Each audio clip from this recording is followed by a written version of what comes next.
दाता दाता चले गए, रह गए अब कंजूस। दान मान समझे नहीं, लड़ने को तजबूत।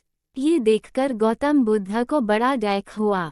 उन्होंने लोगों से कहा कि बहुत से लोग अन्न और वस्त्र के लिए तरस रहे हैं। उनकी सहायता करना हर मनुष्य का धर्म है। आप लोगों से जो कुछ बने वह दान करें। बुद्ध का उपदेश सुनकर सब लोग बिना दिए अपने अपने घर चले गए। एक गरीब व्यक्ति बैठा ही रहा। उसने सोचा कि मेरे पास तो ये वस्त्र हैं, अगर मैं इन्हें उतार कर दे दूंगा तो नंगा हो जाऊंगा। उसने फिर से सोचा कि मनुष्य बिना वस्त्र के पैदा होता है और बिना वस्त्र के ही चला जाता है। न जाने कितने साधु सन्यासी बिना वस्त्र के रहते हैं, फिर मैं बिना वस्त्र के क्यों नहीं रह सकता। उसने अपने वस्त्र उतारकर बुद्ध को दे दिए।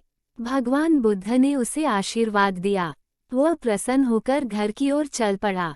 वो खुशी से चिल्लाकर कह रहा था, मैंने अपने आधे मन को जीत लिया है। तभी सामने से राजा की सवारी आ रही थी।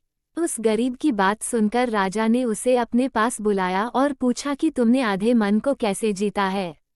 उस गरीब ने कहा कि भगवान बुद्ध दुखियों के लिए दान मांग रहे थे। ये सुनकर मैंने अपने वस्त्र उतार दिए। पहले तो मेरे मन ने इनकार किया, फिर मैंने उसे समझाया कि मनुष्य बिना वस्त्र के पैदा होता है और मृत्यु होने पर साथ में कुछ भी नहीं जाता।